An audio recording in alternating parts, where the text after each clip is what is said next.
we have a mic? Aditi, would you like to say a few words? We'll have a mic sent to you. It's this. What's that? Okay. I'm always happier in front of a camera. I don't know if this mic is working, but I think I can manage. It is? Okay. I'm happier in front of a camera when I see a live audience. I always want to run away. But I'm really happy to be here today.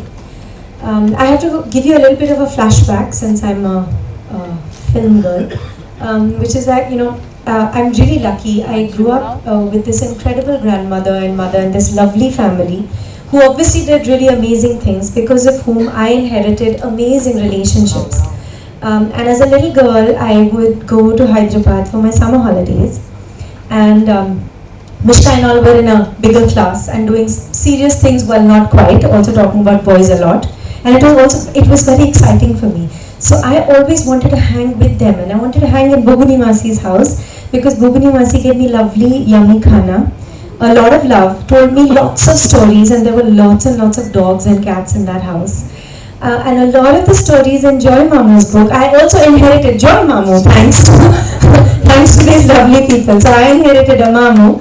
And a lot of the stories in Joy Mamu's book, I've heard from Bubuni Masi, because I would go running off to her because she was such a good storyteller, like my grandmother and mother, and I would say, tell me a story, and she would tell me stories from this home that we saw this beautiful film about, and from their lives and from their childhood, and about various uncles and aunts, and it was all so mesmerizing.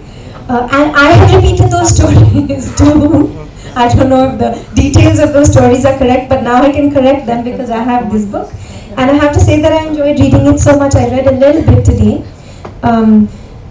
because it's literally how Joy Mamu talks. And it makes it so much fun. And so many of the stories are familiar to me, including Trikal, which was filmed in my Bua's house. In Goa, Mario Miranda's house. So I kind of I of course wasn't around then, but these are all things that I kind of have some kind of connection to, so I really enjoyed it so much, Joy Mamu. I hope lots of people read it and enjoy.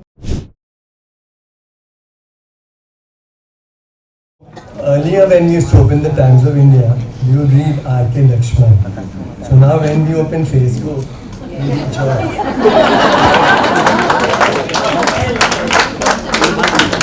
He really makes our day, we get up at a smile.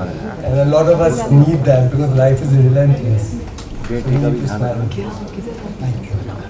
So, are you going to just say thank you, or are we going to have a bigger conversation? Correct me if I am wrong, I think there's a lot of PG Woodhouse influence on me.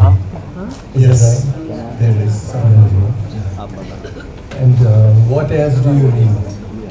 I've stopped reading for the last 10 years.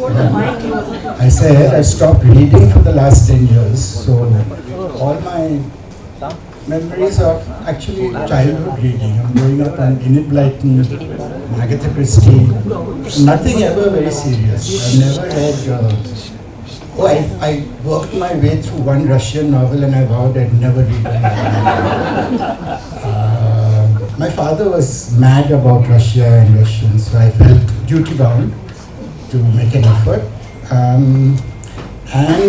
The only non-fiction book I remember reading was a film for a book called The Ra Expeditions by Thor Heyerdahl. And it was fascinating, but my exams were coming up and I knew that I should. So I kept the book in the loop. And I read one chapter a day, and I finished it, and my exam started, but I'll never forget that book. It was absolutely amazing. So I am not reading either nowadays. Sorry? Not reading anymore.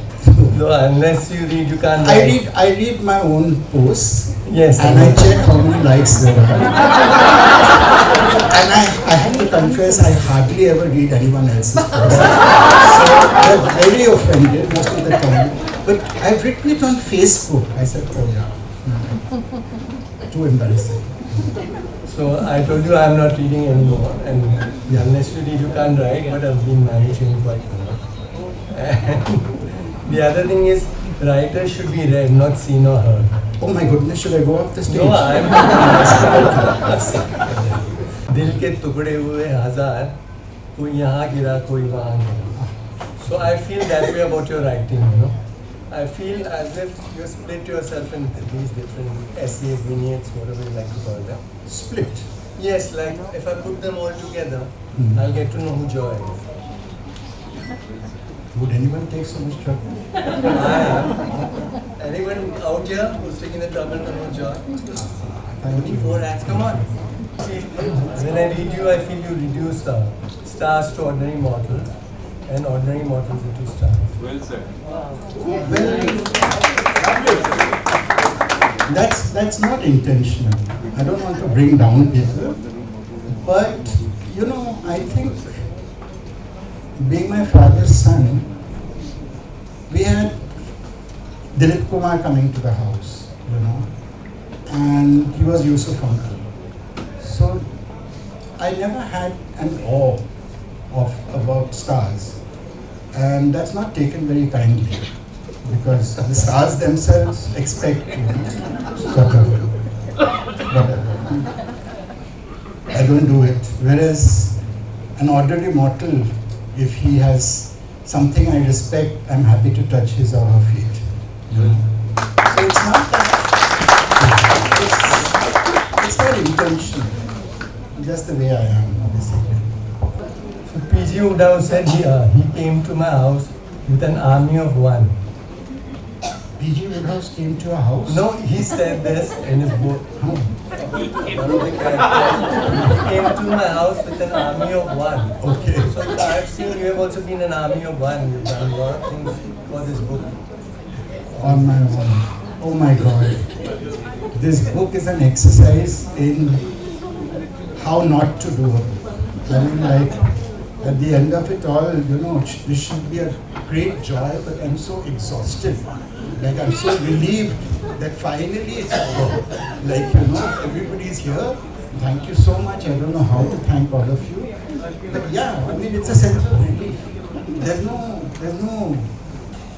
euphoria. There's no kind of joy. Great thing. I'm just damn relieved. One evening, my roomie and I were unwinding after a hard day's work when there was a knock on the door. My roomie opened the door and a singer-actress pushed past him, made a beeline for my bed, lay down and wrapped herself around me. My roomie stifled a laugh but walked out discreetly, leaving me alone to fend for myself against this man-eater. I extricated myself with difficulty. She was furious and stormed out cursing me. But it didn't take her long to recover. I found her making out with a Goan singer at the back of the costume room the very next day. The elderly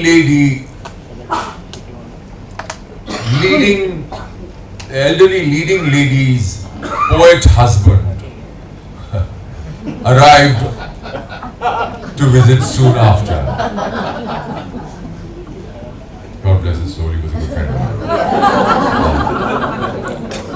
Mercifully, he didn't recite his poetry, but instead he drank himself into a stupor every night and had to be carried to his room.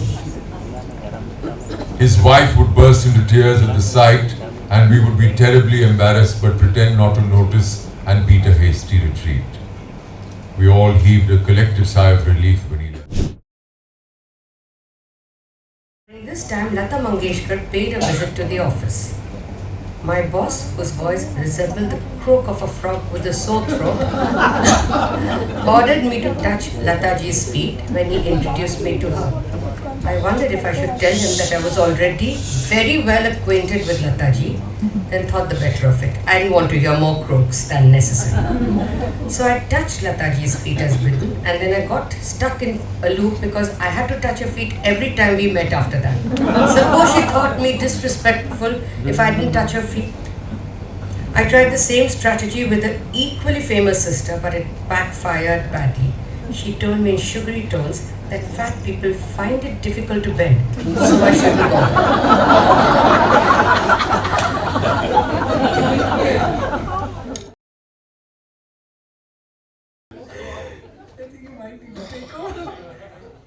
you know?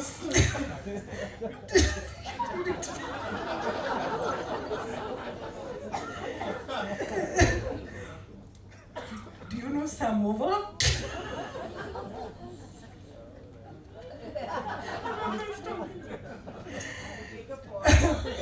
Do you know samovar? The man said he did.